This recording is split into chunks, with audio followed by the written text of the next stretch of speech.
Fora de Jogo apresenta 90 mais 3, o teu videocast semanal. Os mágicos Toto, Quinto e Rabassa, soltinhos para mais uma emissão.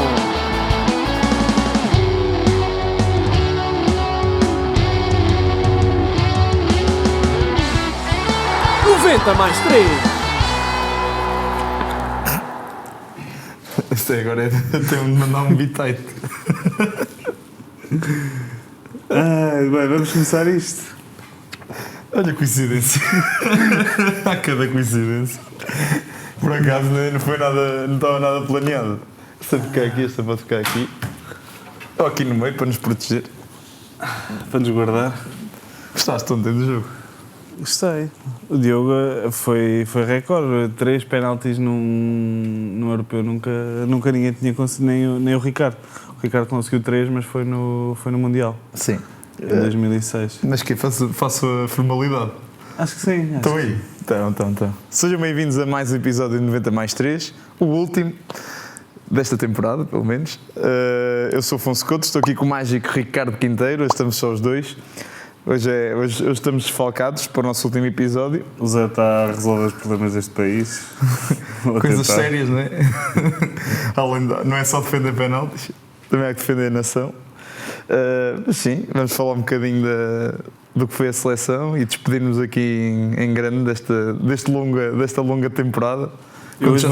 Hoje venho ser entrevistado. A ver se entrevistado. Tu vens aqui tomar uns livros. Hoje sei aqui 45º episódio. 45º episódio. Maravilha. Pronto. Já tivemos de manhã na Mega, vamos estar sexta-feira também, se quiserem acompanhar, às 8 da manhã. Portanto, isso. O dia já vai longo. Pronto. Arranco. Pá, eu queria começar aqui, pronto, para não... Hoje venho, já sabes, eu já disse isto na Mega, hoje eu venho até mal disposto. Tenho andado mal disposto. Ainda não te passou a acumular, exato, estou a acumular aqui uma raiva interior com o nosso selecionador. Mas, eu queria começar de uma forma mais leve e, portanto, trouxe-te aqui uma coisa que me intrigou no fim do jogo e tu podes olhar, mas que é mete em modo de apresentação, que é para ele ver bem. Não sei se tu reparaste na nova que o Pepe trazia na camisola no início do jogo. Eu sei o que é isto. Sabes o que isso é? Ou imagino, pelo menos... Eu tenho 3 opções para ti, mas se quiseres acrescentar uma quarta... Está muito em voga isto. Mas não sei se estou a dizer bem o nome, mas acho que é VIP Vaporub. Olha, era uma das minhas opções a gozar, eu vou dizer as minhas opções. Isto serve para abrir, para respirarem melhor. Minha opção A é lava os dentes antes de entrar em campo e sujou-se com a pasta de dentes, que é possível.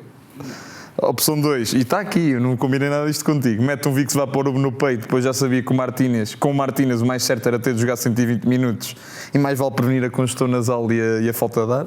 É isso. A minha opção C é que às 21 horas já são horas de tomar um Fortimel, que a idade não perdoa o Pepe.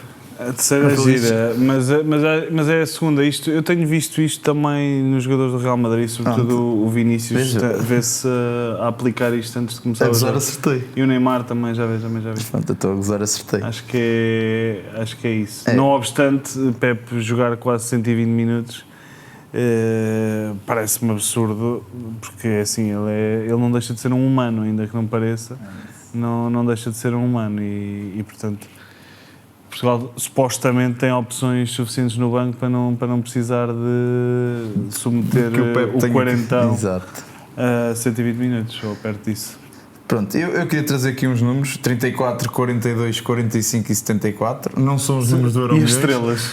Não são os números do Euromilhões, mas sim o ranking dos nossos adversários do europeu até o momento. Portanto, temos aqui... O mais baixo é 34? 34, que é a Chequia. Provavelmente a pior seleção deste europeu, da que eu vi até agora. Sim, e só dizer que eles somam no total dessas 4 seleções 64 jogos em europeus, menos que Pepe, Ronaldo e Rui Patrício juntos. Portanto, isto diz muito do que tem sido o europeu e as dificuldades que Portugal tem tido. E também desses 3, a quantidade de jogos também já fizeram. Sim, diz muito bem deles, mas também acho que diz menos daquilo que foi a qualidade que nós apresentámos até agora. Mas sim, quero-te ouvir falar um bocadinho, que eu tenho aqui muita coisa para descarregar e libertar, mas se calhar dar-te aqui. O que é que tens visto? O que é que tens sentido? Tenho sentido cansaço ultimamente, mas à parte disso, falando um bocado mais a sério, eu acho que Portugal está a fazer um europeu dentro da linha daquilo que é a seleção nacional em europeus, mas que foge muito não só àquilo que foi o apuramento, que naturalmente foi mais facilitado pelas equipas que tínhamos à nossa frente, mas sobretudo face àquilo que se esperava que esta seleção apresentasse, não só em termos de resultados, como também em futebol jogado. Ainda que Portugal vá tendo, a meu ver, o domínio, excetuando o jogo com a Geórgia, que é um jogo atípico, parece quase um amigável em competição, no jogo quer com a Chequia, quer com a Turquia, que é efetivamente o jogo mais bem conseguido da seleção, e ontem contra quem jogámos, a Eslovénia, Portugal vai tendo o domínio do jogo. É completamente ineficiente e está refém de certas individualidades que teimam em aparecer. Se nós pensarmos em Cristiano Ronaldo, em Bruno Fernandes e em Bernardo, talvez seja, e Leão também, mas estes três, pelo currículo que têm, talvez sejam as coqueluches da seleção, que estão a fazer os três um europeu abaixo daquilo que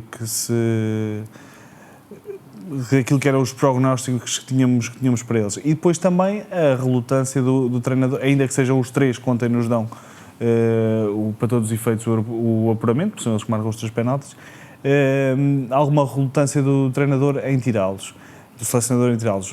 Ontem sair Vitinha, que para mim está a ser o melhor jogador da seleção globalmente, aos 60 ou 70 minutos que ele sai, por aí, já não me lembro bem, mas foi por aí, a meio da segunda parte, parece-me no mínimo ingrato e de uma falta de visão para o jogo. Não sei se ele estava tocado ou não, acredito que não, e portanto não percebi esse tipo de substituição. Bernardo altamente fatigado, Bruno também longe do seu melhor, e depois Cristiano, que não me canso de dizer é o ídolo de uma infância até hoje, mas eu acho que devemos proteger Cristiano, e Cristiano acho que não está a ser protegido, também muito por ele, porque puxa muito para si sempre o protagonismo e o querer resolver.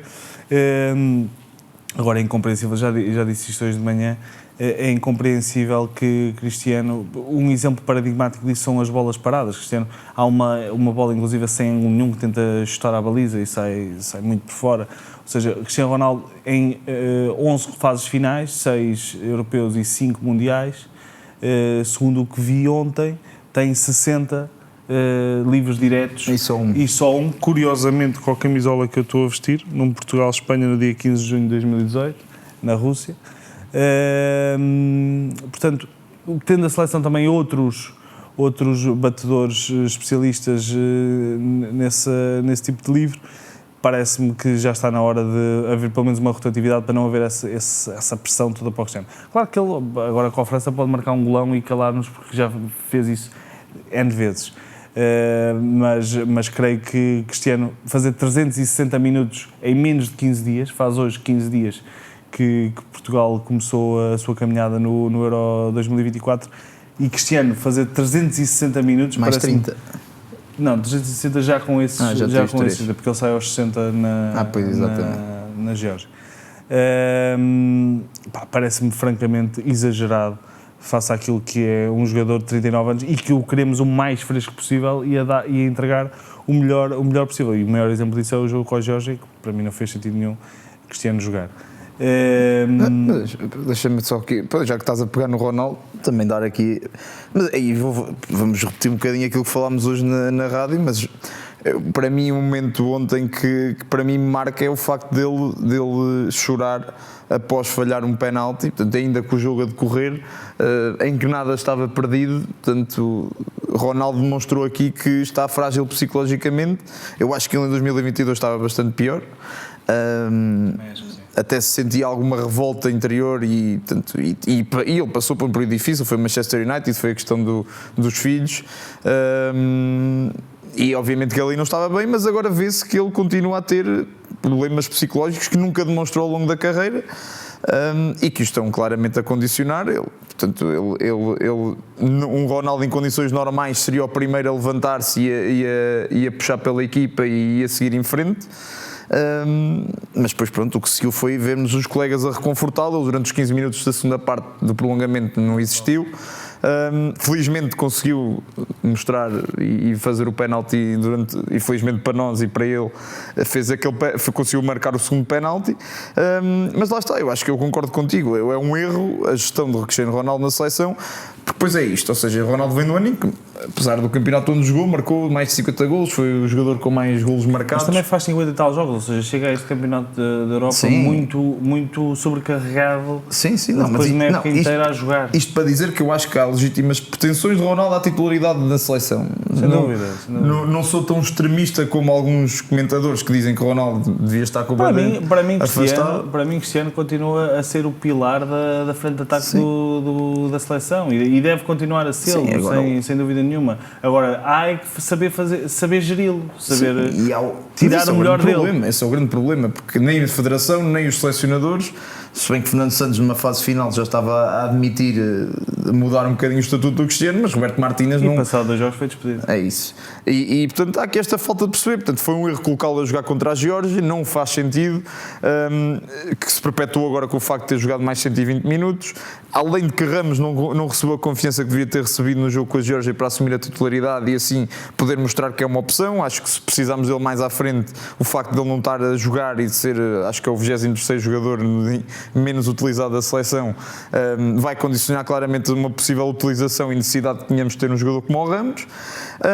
E acho que isto foi as exibições do Ronaldo no Europeu desde o início foi decrescente, porque ele faz uma excelente primeira parte com a Chequia. Eu até acho, na minha opinião, que foi o melhor jogador em campo na primeira parte. Ele faz aquela assistência de calcanhar para o Vitinha, tem a única situação de 1 para 1 na área com finalização é dele, e esteve muito bem no jogo associativo. A partir daí, com a Turquia não faz um mau jogo, mas continua sem marcar golos, começa a vir aquela tal fome do Cristiano Ronaldo de querer fazer o golo, de se tornar mais egoísta, de ficar mais obcecado pelo golo, e portanto isto foi o que se viu agora até o jogo da Chequia, em que ele faz o jogo da Chequia, o jogo da Eslovénia, que ele faz um mau jogo. Vê-se aí claramente, há múltiplas oportunidades ainda ele podia ter cabeceado e falha o tempo de salto ou falha o tempo de ataque à bola. Um dia não, claramente. Pronto, e aqui é um momento em que o treinador deve intervir, deve saber gerir o jogador, e Roberto Martínez claramente tem-se mostrado prepotente para o fazer.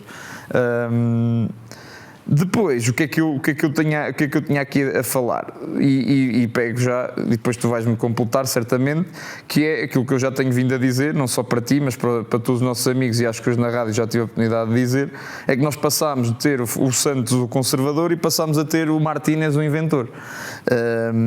E que os dois resultados são... Vamos lá ver se não é um idiota só. O quê? Vamos lá ver se não é um idiota, tenta ter ideia.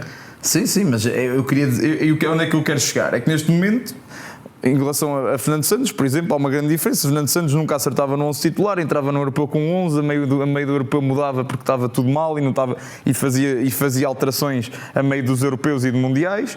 Neste caso, acho que não há grande discussão nem para nós, nem para o Roberto Martínez de qual deve ser o 11 titular. Aqui a questão está na forma como a equipa está a jogar e depois pelas múltiplas invenções. No primeiro jogo foi o Nuno Mendes a jogar a central do lado esquerdo, com o Cancelo a jogar por dentro. Depois tivemos um jogo com a Geórgia em que nós a perdemos por 2-0. Ele mantém os 3 centrais e acaba a jogar com o Dalot e o Nelson Semedo do mesmo lado. E ontem temos a grande invenção do Francisco Conceição a jogar à esquerda, não é? Portanto, pronto, que eu já hoje disse, Chico Conceição, 151 jogos na carreira, 6.749 minutos, jogou a extremo esquerda a módica quantia de 168 minutos. Portanto, isto portanto, e depois olha para e depois não olhamos para a justificação, não é? Porque o problema foi a relva. Não é? Portanto, o problema, o que motivou o Chico Conceição a jogar à esquerda foi a relva. Portanto, isto, e depois é isso. Mas eu não sei se queres acrescentar aqui alguma coisa a esta história do inventor. Sim, ou seja, vai, para não ser repetitivo, vai em linha com aquilo que tu disseste, desde logo a primeira jornada, acho que é paradigmática, quer dizer, colocar o João Cancelo a jogar por dentro. João Cancelo, que para mim foi tal dos melhores, se não o melhor em campo ontem por parte da seleção. A seleção criou sobretudo perigo por aquele lado e sobretudo com o contributo de Cancelo. Está em grande forma, já no jogo com a Turquia tinha feito um grande jogo, até quando se enganou, originou um autogol por parte da equipa turca, da seleção turca, mas sim, tem sido essas as invenções, uma indefinição sobre quem é que deve jogar. Eu acho que a rotatividade contra a Geórgia foi excessiva, lá está, tornou aquilo um amigável, porque quis dar minutos a todos e esqueceu-se, estamos em competição e é uma competição curta, em que não, se deve refriar alguns jogadores, outros precisam de manter o ritmo e os índices competitivos em altas, até porque estão ali para ganhar, não é? E temos ambições para isso, mas mais do que as invenções, aquilo que me preocupa é a falta de produtividade da seleção. Eu acho que a seleção, à data de hoje, não está a conseguir materializar aquilo que se perspectivava para ela, que era que passasse a fase de grupos com distinção, o que não aconteceu, e ontem perante uma Eslovénia, e que podia estar na primeira parte a ganhar 2-0 e não conseguiu, perspectivava-se que conseguisse ultrapassar com facilidade, porque é melhor, quer dizer... Um exemplo fácil claro que é muito redutor, mas mostra bem do que é a seleção. Quer dizer, estamos a falar de uma seleção cujo um dos pontas de lança é Sporar. Sporar, que foi emprestado por parte do Sporting. É uma das referências eles jogam a dois. Tem dois jogadores apenas em ligas Big Five, tem o Oblak e o Lucescu. Claro, tem um enorme o Oblak, tem o Lucescu, ok, mas... Querem comparar? É incomparável. Não, sim. Vamos lá ver sexta-feira. Está aqui os números do Euromilhões, não é? 34, 45, 42 e 74. Portanto, isto é jogar com seleções que não estão sequer perto do mesmo nível da seleção. Há seleções que estão no europeu que tiveram que defrontar, na fase de apuramento, um conjunto de seleções mais qualificado, ou pelo menos no ranking, que aquilo que Portugal enfrentou até agora, dentro do próprio Euro. Sim, isto portanto, é uma caminhada fácil. Ainda que seja otimista, dentro daquilo que o meu pensamento o permite, não auguro... Ou há uma reformulação e efetivamente há um pontapé na porta por parte da seleção e vamos efetivamente jogar a bola, ou então sexta-feira tenho muito receio pelo aquilo que a seleção pode enfrentar. Vai ser muito difícil porque, repara, isto está aqui uma questão... Mas é Portugal isto, não é? Não deixamos de ser Portugal. Sim, mas a questão é... Há aqui, ou seja, eu estou aqui a criticar o Roberto Martínez, parece que estou a criticar gratuitamente, mas não, porque isto efetivamente há uma razão de ser e está claro, nestes 4 jogos já houve a mostra suficiente para percebermos que há aqui uma ideia de jogo e há uma ideia de jogo que não funciona, é uma ideia de jogo que não é, nem sequer é pragmática, portanto, que, ao menos Fernando Santos era conservador, mas pronto, admitia-o e assumia-o e a Portugal fechava-se lá atrás e marcava um golo e estava tudo bem e voltava para trás e fé em Deus.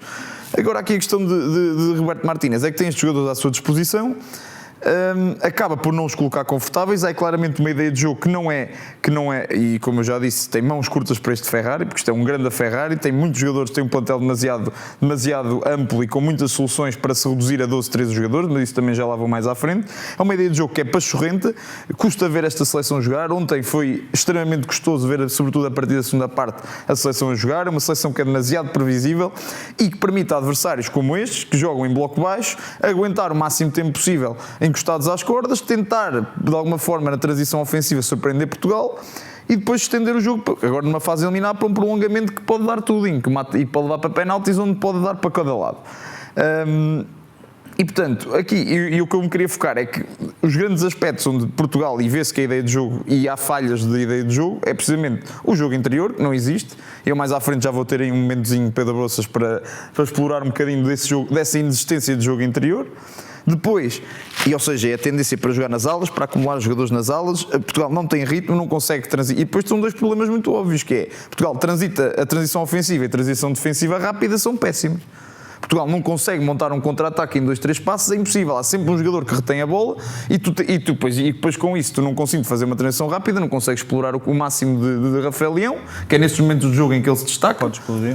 Que é nestes momentos em que eles... E ontem houve muitas oportunidades onde a seleção, porque a seleção eslovena colocava sempre muitos homens quando batia a bola longa para tentar ganhar a primeira e a segunda bola e havia sempre espaço para Portugal conseguir contra-atacar, não conseguia, não consegue retirar esse aspecto de Rafael Leão, que está a tardar a mostrar precisamente aquilo ao que vem, e depois a transição defensiva, onde tu consegues perceber que Portugal, além da pressão alta que é ineficaz, consegue ser desconstruída em 2, 3 passos e depois os médios têm muita dificuldade em recuperar e muitas vezes os nossos centrais vêm-se em situação de quase desvantagem perante os avançados que, se fossem seleções de maior gabarito, não perdoariam. Deixa-me fazer-te uma pergunta. Achas que o Mateus Nunes, atendendo a essa dificuldade que tu estás a falar, de transição defesa-ataque, mas Sim. também ataque-defesa.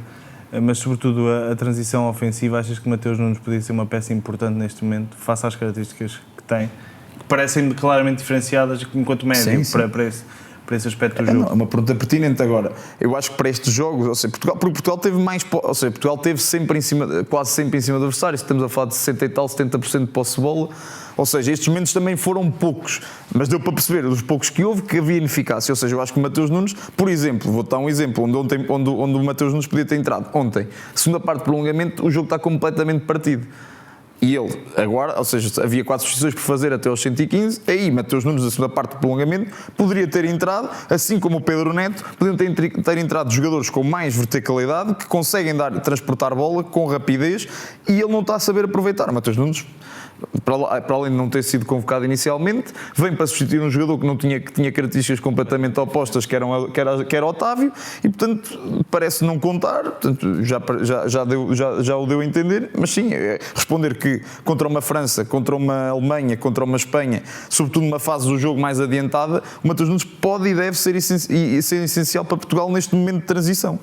E aí claramente Portugal vai ter dificuldades com a França, terá dificuldades com qual seja, porque até à final vais apanhar sempre seleções de topo, não há volta a dar. Nem hipótese de lá chegarmos, não é? Sim, nem hipótese de lá chegarmos. Quem estiver neste lado vai acontecer. Eu acho que falaste de Mateus Nunes, faz lembrar outros jogadores que passam pela Liga Portuguesa.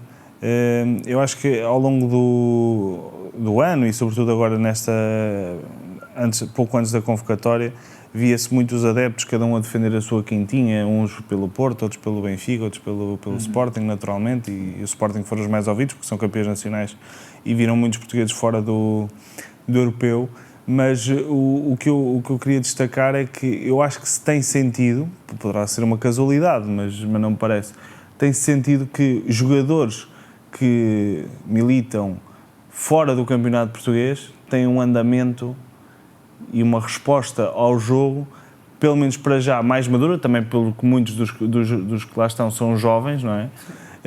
Mas eu acho que se nota isso. Portanto, por isso é que eu também te perguntava por Mateus, porque ainda que tenha tido uma época abaixo em termos de minutos, o que também poderá ser uma vantagem, está mais fresco, não se fala tanto de João Neves, que foi o melhor jogador do Benfica este ano, mas que não é tão chamado ao jogo, e eu notei isso. O António também o nível abaixo, o Gonçalo, o Inácio também nada de especial. Ou seja, se achas que para ti existe uma correlação, isto não é propriamente uma afirmação, o que eu estou a dizer, sim, é um pensamento. Mas é pertinente é uma correlação entre aquilo que é o ritmo competitivo, que, convenhamos, não é alto, mas também na Arábia Saudita não é, e os jogadores que estão nas Big Five, sobretudo Premier League. Acho que pode ser positivo ou negativo, e olhas para o lado negativo, facilmente olhas para um Bernardo Silva que está completamente agastado fisicamente. O Bernardo Silva chega aos 70 minutos logo com a cheque e já estava completamente desgastado, já não estava, e depois aí o discernimento também é afetado a forma como ele joga o seu jogo.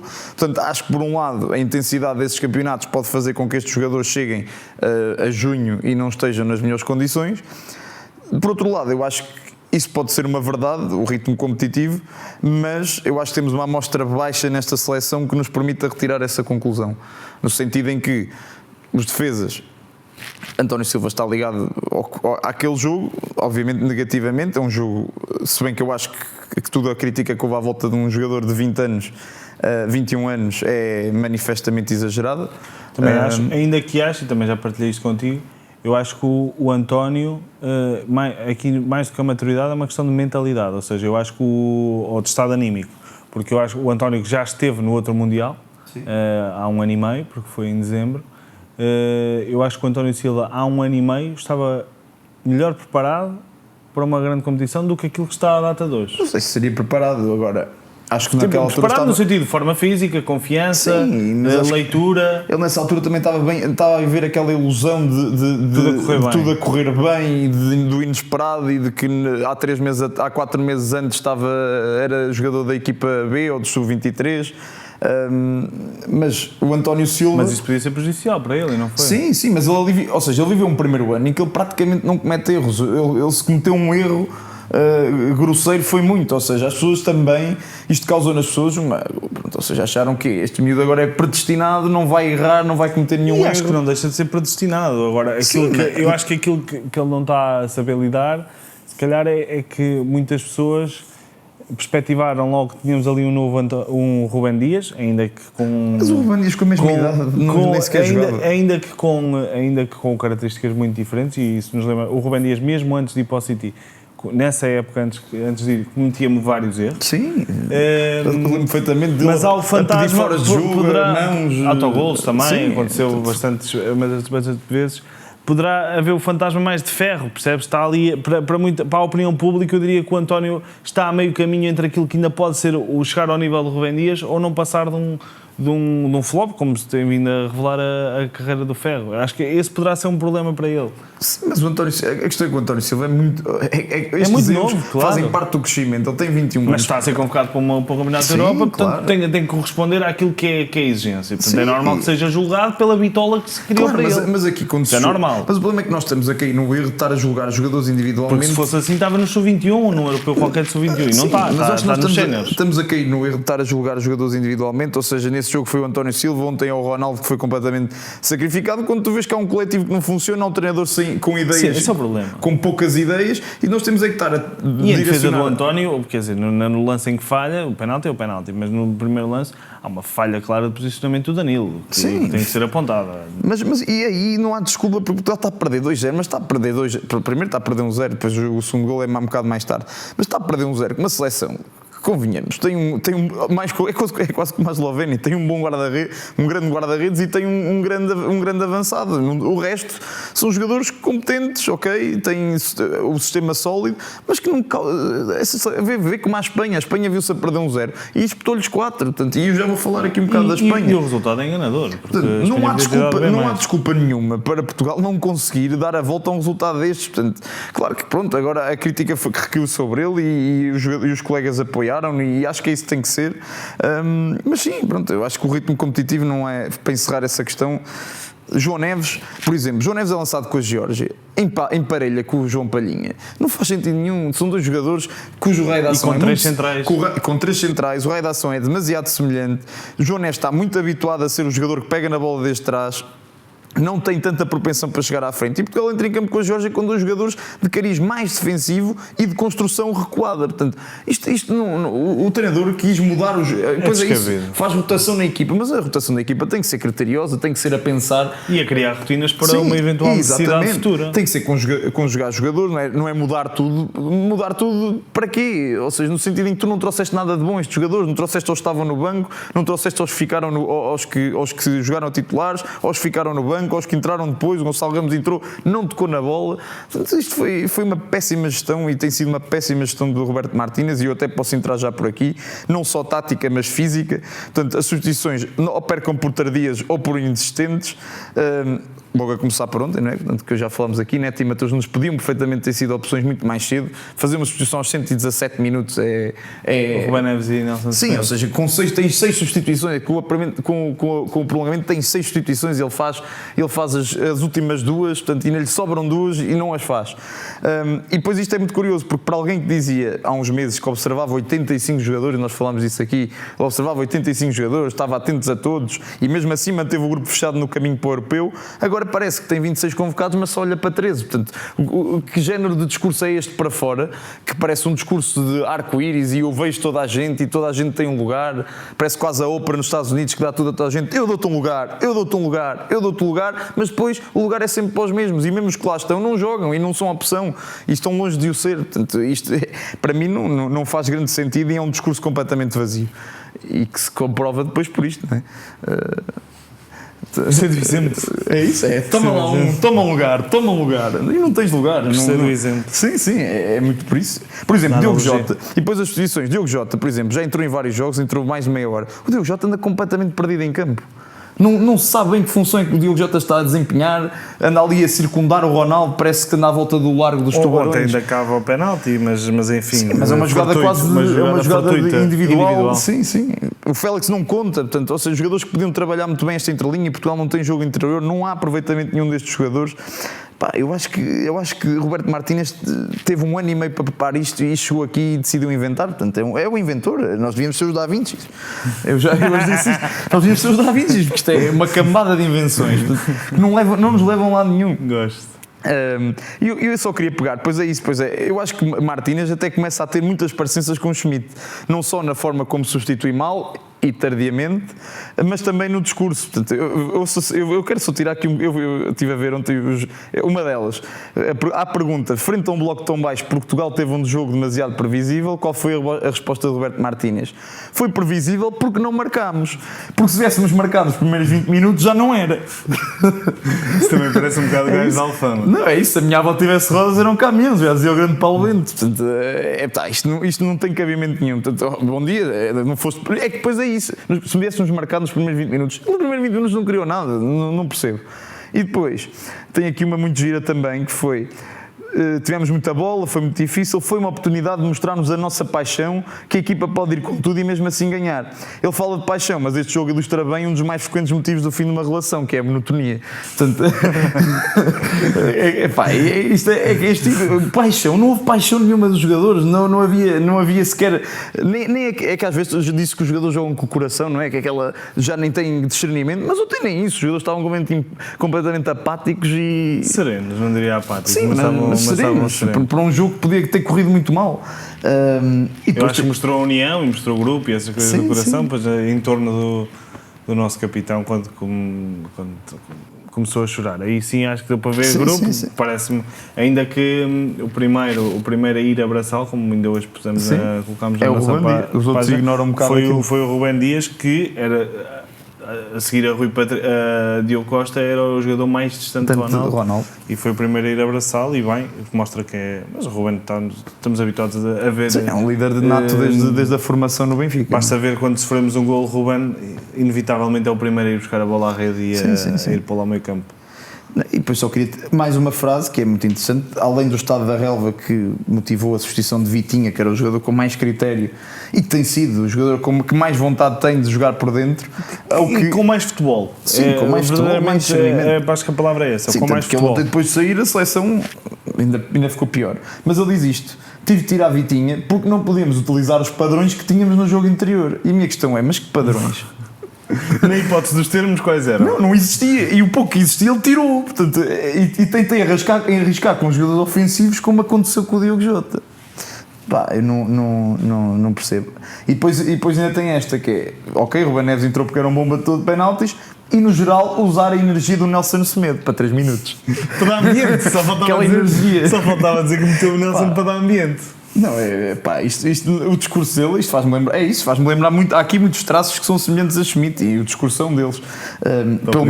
Sendo que, no entanto, o Roberto Martínez tem o mérito de ter querido aprender português e já tem um, também é mais fácil, não deixa de partir de uma língua latina. Raramente erra aqueles falsos amigos clássicos entre português e espanhol. Não sei se queres acrescentar aqui alguma coisa. Hoje eu vim para te ouvir. Vieste para me ouvir. Eu hoje venho para te ouvir.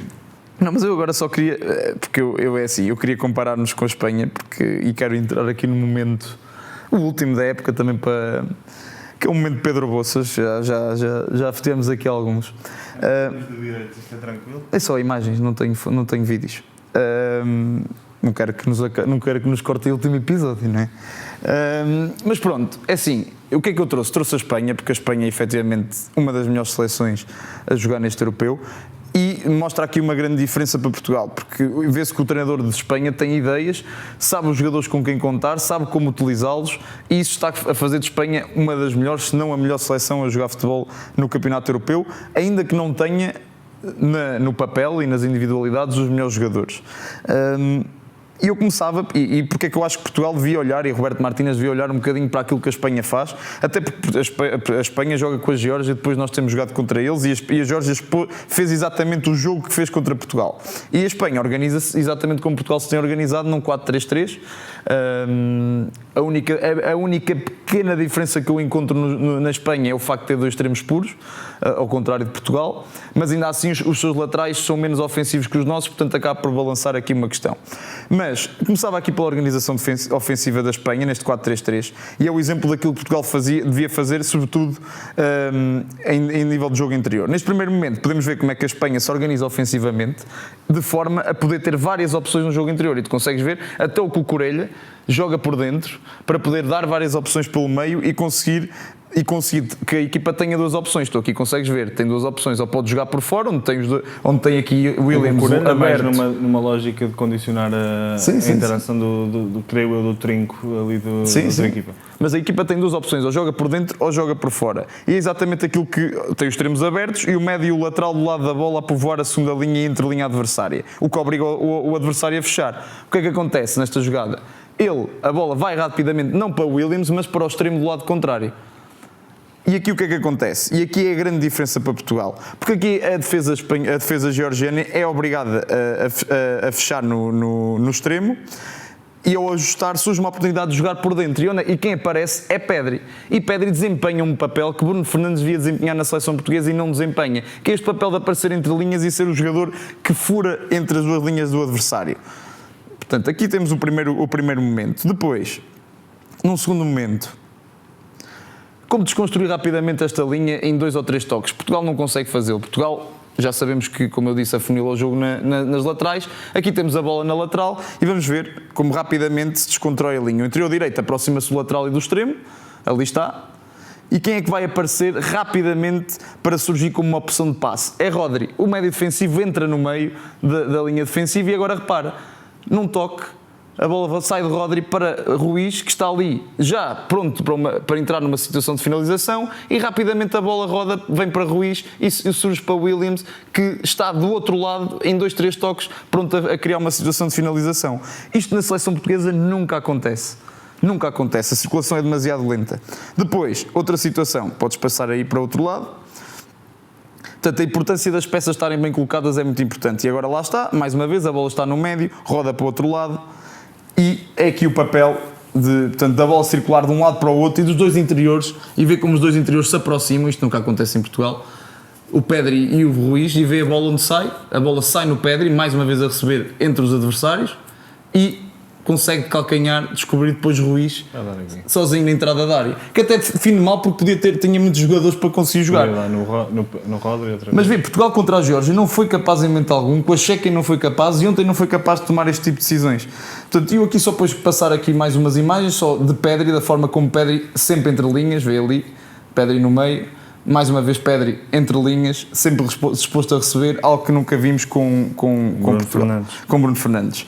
E depois o Cucurella, que está sempre a jogar por dentro, e eu acho que era onde Bernardo Silva devia jogar sempre, com Cancelo a dar profundidade. Neste caso, ao contrário da Espanha faz, é o extremo que está a dar a largura, mas poderia como é que estás a dizer que devia jogar? Não, que é o Bernardo Silva por dentro, sim, e com o Cancelo a dar a largura. Sim, mas aqui onde é que estás a ver isso a acontecer? Não, nas outras imagens todas que passámos, para trás, dá para perceber bem, está sempre por dentro o Cucurella, repara. Sempre por dentro. Mas aqui inversamente, ou seja, o lateral sim, é que daria... Sim, o lateral, porque o Bernardo joga bem por dentro. Claro. O Bernardo não pode estar a jogar como jogou sempre. E agora reparem em Portugal, agora vamos olhar para Portugal. Até me vou virar. É isso, vê. Isto é interessante, porque agora tu consegues perceber a grande diferença. Mas é até aparecer a imagem de Portugal. Aí está. Tá bom. Olha, isto é um exemplo isto é o que acontece sempre em Portugal. Andam os três a atrapalhar. Sobreposição de jogadores nas aulas, portanto, os jogadores estão e os outros jogadores do meio estão completamente escondidos. Aqui vês o extremo e o lateral, que neste caso é Conceição e Dalot, completamente perdidos, a dar exatamente a mesma linha, e o central em cima deles. Portanto, isto é recorrente. Depois, outra coisa que é muito recorrente é os espaços que Portugal não consegue ocupar entre as defesas adversárias. E há bocado visto na Espanha como eles conseguiam ocupar bem espaços. Aí está espaço vazio, podes passar para a seguinte, mais um espaço vazio. Bernardo Silva vem receber, não há nenhum médio a dar continuidade aqui ao meio, neste espaço vazio, e ir para a frente, tinha montes de espaço para andar. E agora vamos passar para a frente, onde tu vês gente a mais nos corredores, mais uma vez, vê a quantidade de jogadores que estão na aula e não somos a seleção com mais cruzamentos, não é? Sim, até sim. Agora. Tu vês que isto é uma ideia do treinador, porque isto é impossível serem os jogadores. Vê lá, aqui este espaço aqui no meio não existe, não há aqui ninguém a ocupar este espaço no meio. Podes passar para a frente, vais continuar a ver. Essa jogada continua, e onde é que foram os jogadores? Todos para o mesmo espaço, e continuas sem ter ninguém a jogar por dentro. Portanto, isto é paradigmático, não há ninguém a corrigir a posição e também não há ninguém que os corrija. Depois, agora neste momento em que, e este aqui é muito ilustrativo também da falta de exploração das entrelinhas, vê nesta jogada para onde vai o Vitinho e o Bruno Fernandes. Vão juntos. E ninguém, nem, mais uma vez, ninguém naquele espaço que podia ser aproveitado entre os médios da equipa, neste caso, que era da Chequia. Também não deixa de ser um frame, não é? Foi um momento, Não, não quer dizer juntos. que fosse assim sempre, mas Sim, mas ou seja, mas isto é paradigmático vão na daquilo, mesma isto é direção. paradigmático de que, mas não há intenção de Bruno Fernandes, por exemplo, de ser o jogador que recebe ali, isto nunca acontece. O Bruno tem que estar ali. Sim, exatamente. Depois, aqui outro exemplo, este espaço que devia ter sido, que na Espanha é atacado por Pedri entre o lateral e o central, não temos ninguém. E depois, mais uma vez, continua sem haver ninguém, 2 jogadores a dar uma linha de passe por trás e os jogadores todos à espera do cruzamento na área. Portanto, Para onde só está Ronaldo, É isso. no caso para 3. sim. Mas pronto, é isso. Isto aqui mostra bem a diferença daquilo que é um jogo de Espanha e um jogo de Portugal com a mesma base tática, com jogadores que podem assumir, com características semelhantes e que podem assumir o mesmo tipo de posição e de ideia de jogo, e simplesmente 2 treinadores diferentes que estão a interpretar o modelo de uma forma diferente e um com muito mais eficiência que o outro. Mas pronto, foi aqui este momento. E bem, falaste bem. Porque, ou seja, isto falar do Roberto Martínez é fácil criticar, mas é preciso olhar mesmo àquilo que são as questões que a nossa seleção falha e que têm sido decisivas para a apatia que têm sido os nossos jogos. Para a falta de jogo jogado, criação de sim. oportunidades, tem sido. Que acho que é aí que realmente o jogo de Portugal tem sido pobre, porque apesar da seleção tem tido bola, é incontornável dizê-lo, tem tido bola, mas Não é, de uma forma completamente inofensiva. estéril. É uma posse inofensiva. Não tem qualquer. Precisamente por isto, porque é jogadores a mais eficiência. É jogadores a mais num curto espaço, não há mobilidade, não há jogo interior. Isto, obviamente, que tem as suas consequências e são elas as que temos visto. Não sei se tens mais algum comentário à seleção. E depois isso aqui, eu lembro deste lance. Lá está, Ronaldo 1-3, não é? Mais 2 a chegar. Esta sistemática obsessão em meter sempre a bola no Cristiano, procurar sempre Cristiano. Sim. Que, como é lógico, não tem como definir bem. Sim. A bola não tem como chegar lá e chegando não tem como definir Não, bem. e Bruno Fernandes, na Espanha, tu vês que o Bruno Fernandes, que é o Pedri na Espanha, o Pedri está sempre a procurar, já estava a procurar linha Está aqui sempre entre... em movimento, Sim, sempre a vir buscar. e sempre a jogar em apoio e nas costas, que era onde aqui devia estar a aparecer um homem. Isso agora e até pelas movimentações e imagens que estavas aí a passar do Pedri, quem eu me lembrei logo que na seleção poderia fazer isso muito bem era Pote. Não estou a dizer que Pote, pronto, pudesse ter, se estivesse à frente destes ou de outros, não vou entrar nessa discussão, cada um leva quem quisesse. Especificamente naquilo que tu estavas a dizer, sobretudo no qual a analogia com o Pedri diz respeito, aquela busca do espaço de receber e devolver ao colega rápido, de tabelas curtas, acho que o Pote nisto encaixava. Sim. É o jogador português que eu via encaixar melhor nessa peça. Mas Bruno também podia... Bruno também, claro, mas tu pediste-me um jogador especificamente, Sim. ou seja, que eu pensei imediatamente foi o Pote para este movimento em específico. Mas aqui a questão é que os jogadores... Não estou a dizer com isto que o Pote assim, dá mais ao jogo que o Bruno. o modelo é o mesmo, 4-3-3, portanto é aqui, pronto, são formas diferentes de ver o jogo e o resultado está à vista, esperemos que melhor, mas isto vinha em relação à pergunta de que esperavas que Portugal mudasse até ao jogo com a França, mas eu acho que isto é uma coisa que está demasiado enraizada e não vai ser em 4 dias ou 3 em que os jogadores estão completamente... Não se ganham rotinas em 3, 4 dias, até porque tu não é? repara, hoje foi um treino de recuperação, obviamente, para os titulares e pouco amanhã, portanto é quarta-feira, não é? Portanto amanhã pode ser um treino mais a sério e na quinta é um pré-jogo, portanto não há grande tempo para trabalhar o que quer que seja.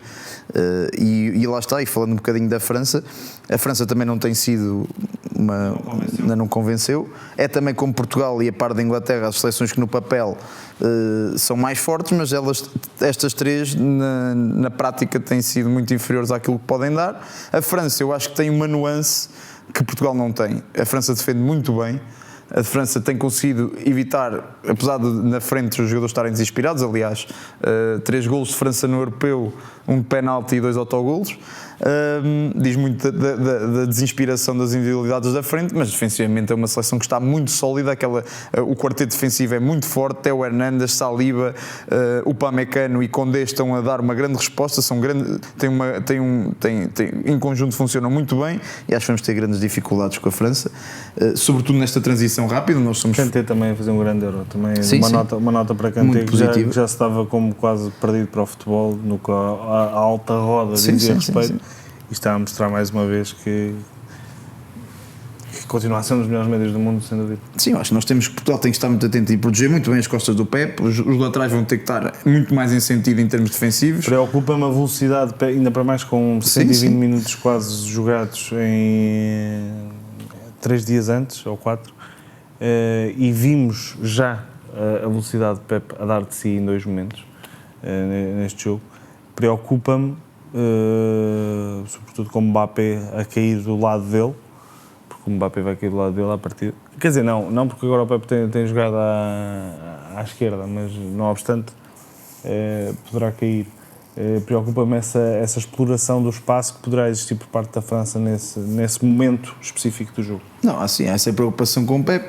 Há a preocupação, exato, essa transição defensiva portuguesa pode ser um problema para nós, e eu não me espantava se a França, olhando para o que tem sido os nossos jogos, não nos quisesse dar a iniciativa com bola, precisamente para nos atrair para o meio campo, sabendo também do quão inofensivo nós somos com a posse de bola, tentar ludibriar-nos numa primeira fase para a posse de bola, para depois conseguir surpreender-nos no contra-ataque. Acho que Martínez vai voltar aos 3 centrais. Que ele não te ouça, que Deus não te ouça, e ele, mas sim. Não, eu discordo terminantemente dessa posição. Eu estou a dizer, tendo em consideração aquilo que têm sido as opções dele e a forma como ele me parece que vê o jogo, também é muito mutante, como se tem visto, mas acho que nisso vai ser coerente com aquilo que ele pensa. Acho muito provável que vejamos 3 centrais, sejam eles quais forem, sejam eles de origem ou não, nessa posição. Certo. E o europeu, como é que, de resto, sem ser falado de Portugal, já dissertámos muito. O que é que tem surpreendido, o que é que tem desiludido? As grandes desilusões até ver, eu diria que uma delas era quase anunciada, que é a Bélgica, não é? Mais uma vez... Fim da geração de ouro, de vez. Fim declarado. E para a qual Roberto Martínez contribuiu decisivamente, não é? Que conduziu as tropas belgas durante grande parte do auge dessa mesma geração. Portanto, a Bélgica é quase uma desilusão anunciada, digamos assim. A França não é uma desilusão, mas esperava mais futebol da equipa francesa. Inglaterra ainda mais. A Inglaterra está a ser sofrível, ver a Inglaterra a jogar, e eu acho que a maior... Gosto muito da Alemanha também, não é gostar, mas acho que tem uma não só é a Alemanha, é o tal ditado dos 11 contra 11 e no fim a bola é redonda e no fim ganha a Alemanha, como joga em casa. Portanto, acho que é um fator que pouco tenho ouvido e que me parece determinante para que a Alemanha chegue ainda mais longe, e estou muito curioso para o jogo com a Espanha, que para mim sim, como já dissertaste bem aqui, a Espanha está a ser depois temos outras seleções como a Áustria, como a Albânia, que também tinha sido, mas a Espanha efetivamente é quem foi eliminado. Há bocado não foi, a Turquia ficou 2-1. Espanha é efetivamente a equipa que está a jogar melhor futebol, ainda que se tivesse que apostar, acho que vai perder contra a Alemanha. Sim, sou europeu. Eu só queria. Acho que isto. E Portugal é um exemplo, e Inglaterra e França, mas é um exemplo de que. E mostra que a dificuldade crescente que estas seleções grandes têm contra seleções de classe média baixa europeia. É que o futebol evoluiu. A capacidade de treino evoluiu, os jogadores estão mais inteligentes taticamente, e é cada vez mais difícil para estas seleções grandes conseguir desmontar os blocos baixos que tantas vezes estas equipas montam com alguma eficácia às seleções de topo.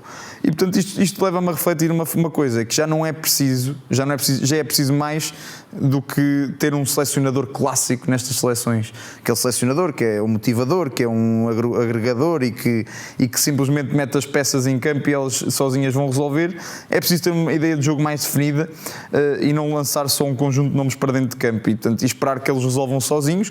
E acho que Portugal e sobretudo Inglaterra são exemplos disso. Quem viu, não sei se tiveste a oportunidade de ver o jogo da Inglaterra com a Eslováquia, mas quem olhasse, e já disse isto uma vez aqui sobre a seleção, mas quem olhasse que sob um véu de ignorância para o jogo da Inglaterra diria que nenhum daqueles jogadores era um craque das melhores equipas do mundo. Portanto, individualmente, muitos erros, a equipa está completamente desconectada, o treinador não muda, simplesmente coloca sempre os mesmos a jogar, não há ideia de jogo e, portanto, isto faz com que estas seleções tenham tido muitas dificuldades e, no fim, quem está a mostrar melhor futebol são seleções de topo também, mas com menos individualidades, mas que têm treinadores que pensam o jogo de uma forma mais profissional, que é o caso do Lafuente e do Nagelsmann na Alemanha. Portanto, isto acho que tem que se começar a mudar um bocado e pensar que se calhar para Portugal a ideia para um selecionador, e eu já estou aqui como se tivesse, já estou a assassinar o Martínez, espero que ele ganhe o europeu e aí, sim, eu não faço tatuagens como que Fernando Santos, mas espero que ele ganhe e que fique muitos anos sem ganhar, portanto, mas não auguro um grande futuro para ele. E eu acho que também isto, muito por causa disto, também se mostra com que neste europeu, se tu reparares, os grandes jogadores da frente de ataque, nenhum está a destacar-se assim por ela. O autogol é o melhor marcador, não é? Ou seja, tu olhares em Portugal, Ronaldo, Leão, Bernardo, em Inglaterra, Kane, Foden, Bellingham, que apesar de ter sido decisivo, Mbappé, Dembélé na França, Lewandowski, Mitrovic nas seleções noutras seleções. Portanto, não há aqui, tirando os extremos da Espanha, que é o Lamal e o Williams, o Gakpo na Holanda, poucos jogadores estão a conseguir mostrar aquilo que mostram nos clubes. E acho que também vem um bocado disto. Faltam ideias de jogo, falta capacidade para desconstruir estas equipas ditas mais fracas e, portanto, acho que isto deve ser um abre-olho também para as federações e para a forma como se está portanto, a olhar para aquilo que é uma seleção e como deve jogar uma seleção. Uma nota final, só gostei muito que tenhas referido John Rawls, do véu da ignorância. Exatamente. E em segundo que o treinador da Inglaterra não só é fraco, já é fraco há muito tempo, como também tem um estilo de comunicação muito abaixo da média. Muito fraquinho. Um treinador que chega a uma conferência de imprensa depois daquele jogo sofrido em que ganha aos 90+5 ou vai para o prolongamento graças ao gol do Bellingham aos 90+5 e diz que estava no banco e tinha uma sensação engraçada, estas foram palavras dele, uma sensação engraçada que ia dar a volta. Acho que eu imagino se o Roberto dissesse uma coisa dessas e bem, iriam cair lá em cima, não é? Isto não anda por sensações e muito menos engraçadas ou menos engraçadas. Não, e é engraçado que o Southgate também tem problemas de substituições, porque ele nesse jogo com a Eslováquia, aos 90+3 é que decide meter o Ivan Toney, portanto o segundo ponta de lança entra já quando aquilo estava quase perdido, teve sorte, pronto, o futebol faz parte e depois consegue marcar no primeiro minuto do início do prolongamento.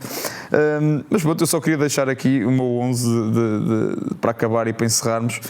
Até o momento, para mim Mamardashvili foi uma grande afirmação, porque eu já conhecia. Foi comprado por 850 mil euros ao Dinamo Tbilisi pelo Valência, vai certamente disparar agora o seu valor e ser vendido para mais alto. Na defesa eu poria Nuno Mendes, Pepe, Calafiori e Saliba.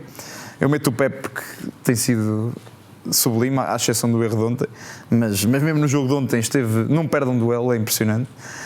Nuno Mendes, porque tem sido dos jogadores mais consistentes, se calhar tem sido um bocado olhado de lado ou por fora por parte de quem analisa a seleção antes das grandes competições, mas acho que está mostrado que é um dos melhores laterais do mundo e que tem que ser titular em Portugal, com uma menção para o Theo Hernandes. Depois o Calafiori e o Saliba que também estão a fazer, além das grandes épocas que fizeram nos clubes, estão também a mostrar aqui.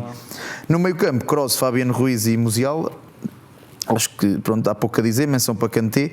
E na frente, muitas dificuldades que eu tive a elaborar estes três da frente, mas pus lá Mal, Gakpo e Nico Williams, porque eu não tenho tido dificuldades. Gostei muito também do ponta de lança da Geórgia, mas acho que não é suficiente para estar neste lado.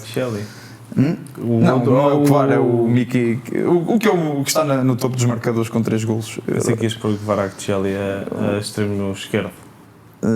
Mas meti o Williams, que eu acho que tenho gostado muito. Está a mostrar aquilo que o Rafael Leão deveria estar a mostrar na nossa seleção, tem um perfil muito semelhante. Mas sim, mas passar para as rubricas. Lotaria do penalti. Vamos então à lotaria do penalti, última do ano.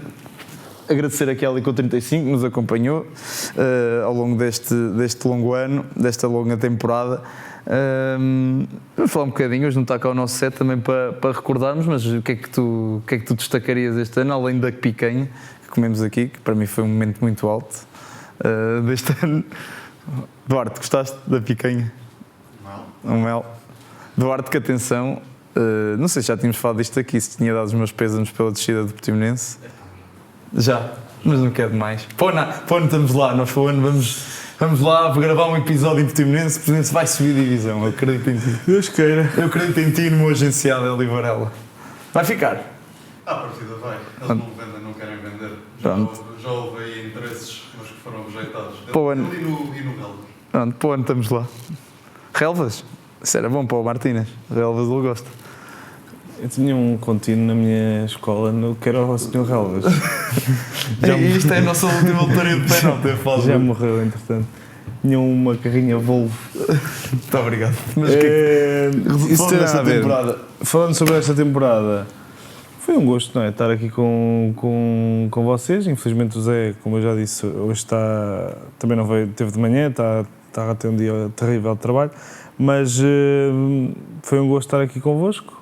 Vamos voltar em breve e continuar a falar de futebol, adorei conhecer muitas das pessoas que vieram aqui, já eram pessoas que eu admirava, ou que vocês admiravam, ou que admirávamos em conjunto, e espero continuar a partilhar histórias e a falar um bocadinho de futebol, que é o que a gente gosta de fazer. E ao longo desta temporada, já a malta que esteve aqui, que já abraçou novas. O Ricardo Rocha vai para a treinadora adjunto do Benfica, não é? E o César Peixoto está no Moreirense. Portanto, nós estamos aqui para. Nós lançamos aqui. E o Augustinho Inácio para a CNN. Foi para a CNN, o Augusto. Já lá estava. Do Alto Pina. Do Alto Pina. O Inácio do Alto Pina. Não, mas foi um ano. Tivemos começou este ano no Thinking Football, não é? Começámos lá. Começou. E cruzámos certamente com muita gente, depois passou aqui e agora já. O Domingos Paciência, o Mister. Sim, agradecer à Liga que nos acompanhou este ano. Depois também tivemos na TVI, que está ali. Fomos à Final Four. Também a convite da Liga. Também a convite da Liga. Fomos ao 00, tivemos também em Olhão com o Mr. Manuel Cajuda, tivemos em Viseu com o Mr. Francisco Neto. Foi um ano, para o primeiro ano, correu muito bem, não? No Porto fizemos mais alguma saída? Não, que eu me lembro. Tirando as saídas à noite. Muito. E agora acabámos na Mega. Não é que é que dizes? Já estou contigo, pai, que é 100 vezes este ano. Pai, para baixo. Não, mas sim, foi um bom ano. Agradecer. E nós vamos estar presentes agora na Liga, no domingo, no sorteio também da Liga. Pois é, que agradecemos também o convite. Convento do Beato. Às 5 da tarde, domingo vamos lá estar. Vamos lá ver, não se preocupem que o sorteio vai ser legitimado por nós, não vai haver bolas quentes. Nós vamos controlar tudo. Mas agradecer à Liga pelo convite, agradecer também à Sport TV, que também não estando aqui em destaque, mas também nos foi acompanhando ao longo do ano. À Duque Bell, que já vem para a próxima rúbrica, ao Betano. Move Studios, Gandérico, que não está cá hoje, mas tem estado sempre presente na medida do possível e sempre aqui a apoiar-nos. E sobretudo à nossa equipa que está aqui connosco, ao João, à Ana e ao Duarte, que Ana, sem Tiago, eles isto não era Duarte Nery e possível. João Dias. Follow in the Instagrams. Sem eles isto jamais seria possível, portanto, Claro, sobretudo a eles. Agradecer-lhes a eles também pela paciência de nos estarem aqui a aturar. Não é fácil. E pronto, acho que é isto. Acho que encerramos esta lotaria de penalti aqui, uma reflexãozinha. Qual foi quem gostaste mais de entrevistar? Quem foi? Freitas Lobo e Tovar. Também está nos meus tops. Pedro Bolsa, gostei muito. Tovar, grande Rui, estamos com camisola ao fio que nos arranjou. O Rui, sobretudo, porque ficou nosso amigo, não é? É isso. Portanto, não só já é uma pessoa especial, como ainda ficou mais especial por darmos a honra de podermos ser amigo dele. É isso mesmo. Mas pronto, no fundo gostamos de ter cá toda a gente, é sempre uma experiência diferente, malta de todas as áreas, até tivemos com o João Maria Joana em altura de eleições, tivemos política e tivemos agora com o André Geraldes também o dirigismo desportivo, treinadores, jogadores, adeptos, Miguel Costa, grande abraço para ele, e Pedro Becerril também. Portanto é isso, acho que podemos passar para a nossa... Acho que só houve um que eu não gostei, mas também não vou dizer. Sério, Fica para... não digas. Ainda irrita alguém? Não é esse. Não é esse. Não é todo esse. Estás a dizer irrita de irritações, eu gostei de ter cá o Pedro Becerril. Gostei mesmo, okay. Fora de merdas. Pronto, e é isto, podemos passar para a última rúbrica, antes que comece aqui alguém a chorar. Força, vamos lá, vamos passar às luvas do Ricardo, à última. As luvas do Ricardo. Vai partidaça, ela tira, agarra Ricardo! Só falta marcar Portugal! Vamos então passar às últimas luvas do Ricardo desta temporada. Agradecer às Tintas do Copel por nos terem acompanhado também ao longo deste ano. E hoje, para terminar, trouxe aqui 3 historinhas inspiradas no Euro, que se passaram em europeus, e portanto a melhor altura para isso é exatamente esta. E começava por falar, e toda a gente sabe e conhece a cabeçada mais famosa do futebol, que é de Zidane em 2006 na final do Mundial, ao desferir aquela grande cabeçada sobre o gigante Materazzi. No entanto, desenganam-se e acham que Zidane foi pioneiro neste gesto técnico, sendo que a sua inspiração até terá sido certamente o seu compatriota Manuel Amoros, que como capitão de equipa da seleção francesa no Euro de 84, logo no primeiro jogo, antes de perder a cabeça, usou-a para desferir uma cabeçada no seu adversário dinamarquês Jesper Olsen. O francês haveria de ficar suspenso até ao final do europeu, onde ainda foi a tempo de entrar no último jogo para se sagrar campeão pela sua seleção em 84. Passamos agora a 1996, um ano em que a Inglaterra jogava em casa esse europeu, 30 anos após ganhar o Mundial, e todas as expectativas era de que viesse mais um título para a casa do futebol, portanto o It's Coming Home, como eles tanto dizem. Mas o buzz em torno da seleção inglesa começou logo pelos maus motivos, e foi logo no estágio de pré-época, num tour que eles fizeram pela Ásia, mais concretamente em Hong Kong, onde há uma noite em que os jogadores ingleses saem à noite e, como é óbvio, no dia a seguir as capas e os tabloides ingleses fizeram questão de fazer aqui e de trazer algumas fotos da bebedeira dos seus craques, com destaque para a famosa cadeira do dentista, onde Sheringham e Gascoigne, o famoso Gaza, foram os protagonistas de fotos onde apareciam, neste caso Sheringham apareceu sentado numa cadeira, de boca aberta, e onde estavam os bartenders a despejar bebidas portanto, para a sua boca. É de salientar a atitude do selecionador Teddy Venables, que prontamente defendeu os seus jogadores, dizendo que foi com a sua autorização que eles tiveram esta grande noitada. Eis que já durante o europeu e antes do jogo com a Escócia, Gaza combina com os seus colegas que quem marcasse o golo à Escócia deveria festejar e celebrar com a famosa cadeira do dentista, que então celebrizou-se como um dos festejos mais épicos em europeus, onde eles recriaram um momento daquela grande bebedeira que certamente também não esqueceram. Depois, eu tenho uma pergunta para ti, para a última história, Ricardo, que é se tu eras capaz de mostrar aqui uns boxers com o logo da Betano, se eles te pagassem para fazer essa publicidade. Até de borla. Fazias de borla? Se fossem bonitos. Fazias de borla. Estavas aqui uns boxers. Pois bem, quem o fez? E num europeu foi o mítico Lord Bentner, que ainda recentemente afirmou que chegou a gastar 120 mil euros em vinho. Mas em 2012, numa só garrafa de vinho. Em 2012, no jogo da Dinamarca-Portugal, em que nós ganhámos por 3-2 com o célebre golo da vitória marcado por Varela, Portugal esteve a ganhar por 2-0, sendo que Bentner acaba por conseguir repor a igualdade com um bis, e ao festejar o segundo golo baixou os calções e mostrou uns boxers onde tinha tanto o nome estampado da casa de apostas Paddy Power. Ele acabou por ser multado por 80 mil euros pela UEFA. No entanto, veio-se a saber pelo próprio que esta casa de apostas lhe pagou 200 mil euros, o que acabou por no final compensar 120 mil euros de lucro, o que bem lhe deu jeito se calhar para mais uma garrafinha de vinho. Portanto, temos aqui estas 3 historinhas do Euro para encerrar a nossa temporada. Espero que tenham gostado. Obrigado a todos que estiveram connosco ao longo desta temporada e a todos aqueles que fizeram parte da nossa equipa. Já agradecemos aqui ao Duarte, à Ana, ao João, absolutamente essenciais para que isto tudo corresse bem, aos gêmeos que numa parte, Rapazote, que numa parte inicial também foram fundamentais e nos vão ajudando sempre que nós precisamos. E portanto, fiquem aí para as novidades, vai haver uma próxima temporada, apareceremos certamente de forma diferente, não mais bonitos, mas isso que já não há hipótese, mas sim, cá estaremos, não é, Quinto? E vamos a isso, vamos desmontar as coisinhas. Vamos embora. Vamos levar isto para casa. Um abraço a todos em casa. Obrigado ao Betano, obrigado ao Duque Belo, obrigado ao Move Studios, obrigado a todos que nos apoiaram e à Record 35 também, não se esqueçam. E pronto, maltinha, é isto, acabou. Pega! É a bola a girar, o quinto o Couto a cruzar e o Rabassa a converter. 90 mais 3, indivíduos sensatos, soltinhos e pacatos até o clima ferver. E à medida que a semana nos vai dando muita trama, é o fora de jogo que está no 90 mais 3.